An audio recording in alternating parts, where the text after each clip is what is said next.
Hey, what's up, everybody? This is Chris from Clear Digital Studios. Today, I just want to show you a little tip or a little trick on how to get depth in your vocals, and not necessarily a static depth. What I mean by that, when a verse is going on, we try to get depth in the mix, but how about we trying to get deep, super deep depth in a certain section of a song? So it's almost in the likes of like Travis Scott records, Post Malone records, the Migos, and like countless others. This trick has been used for years, for a long time, and it's really dealing with just a reverb and sometimes delays and certain other effects to push a vocal way in the back and like drowning out the vocals. But it's in a tasteful way. So I'm going to actually teach you how to do that in Studio One. So now what I'm going to show you is also almost equivalent to Pro Tools audio suite, but in Studio One it's like 10 times, almost 100 times better. I'm sorry for saying that for the Pro Tools users, but it's the truth. All right, so let's listen to this verse, and so you all can get an idea of the section that I'm talking about.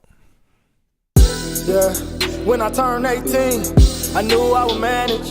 Yeah, man, they took me for granted.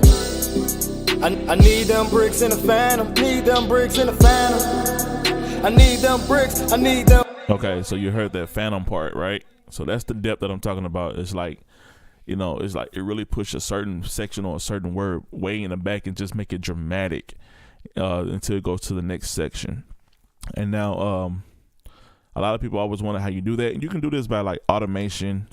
And basically automation, you can do that. You can put a dedicated reverb on a certain aux and just route it and just push up the automation and lower it back down. But this is a much easier way to do it in Studio One. So right now, what you want to do, you want to find a section or a word. I prefer a word, just one word, which is, he said, phantom. What you want to do, you want to get the beginning of that word and cut the beginning of that word, the first section, the beginning, and then when you cut the end of it, you want to cut where you want it to actually end. Okay, so I want it to end right here when it comes to this next word. So that's how long the reverb is going to be from the beginning of this all the way here until he jumps here. Then the reverb will cut off automatically, no automation. All right, so the next thing you want to do, once you have your section here, you'll want to go to this I button right here to the left, top left corner, and this is your inspector. And this, whatever section that you have cut or event that you have cut, is going to give you specific information just with that event, not with the whole entire channel, but individual events. Okay, so once you get to this window here, this right here is going to show you the plugins and your sends and everything for that specific channel. Okay, but once sometimes you have to play around with this. It gets lost and gets hidden, but you have to play around with it. What you want to find is this section right here. I'm gonna bring this up like that. All right, it's called event effects, and it has a render button, tail section right here for reverbs, and it has a place for inserts. Now, when you place an insert in this section right here, it's only specifically for this event, not the ones on the side. You see how it's switched? It's only for this section. So that's the dope part. So it's basically like Audio Suite. But what makes this different and makes it better than Audio Suite and Pro Tools is that you can print the effect right into this section, but also if you know that you made a mistake, you can just reverse it. Once you go so deep down, go deep down, and you can't go back and undo things in Pro Tools like that. So I don't know if they even updated that, but I just know back in the day when I used to use it, you couldn't do that. You had to basically dedicate to what you did. But with this, when you're ready to dedicate, you push render, and if you don't like it, you can just push.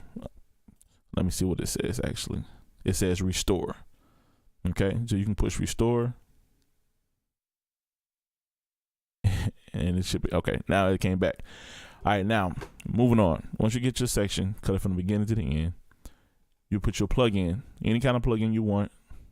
A reverb plug-in. I suggest a reverb plug-in to get that depth.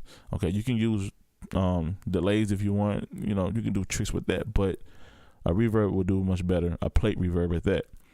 Now the little plate right here, this plugin was free.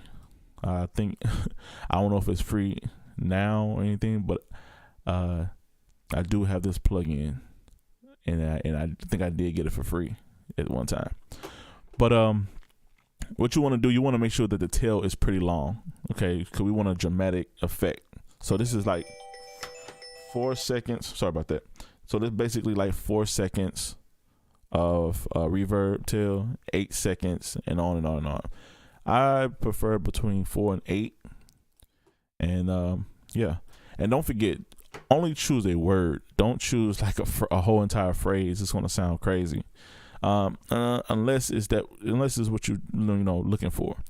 Now, if you don't have this plugin, you can use any type of reverb plugin. Okay, just look for these parameters: the mix, some type of cut, and this says decay, but it's the same thing as reverb time in other plugins. Okay, so you want to make sure it's between 4 to 8, and that's it. And so when we play it, we have bricks in the phantom. I need them bricks cause they coming in handy. I need me a mansion. Okay, so I just want to show you all that. It's pretty simple, nothing difficult. If you all want more training on like tips and tricks in Studio One, you can always email me. You always inbox me, whatever you need to do to get in contact with me, call me, whatever. We'll go more in depth. But once again, I thank you and appreciate y'all, man. Y'all stay blessed.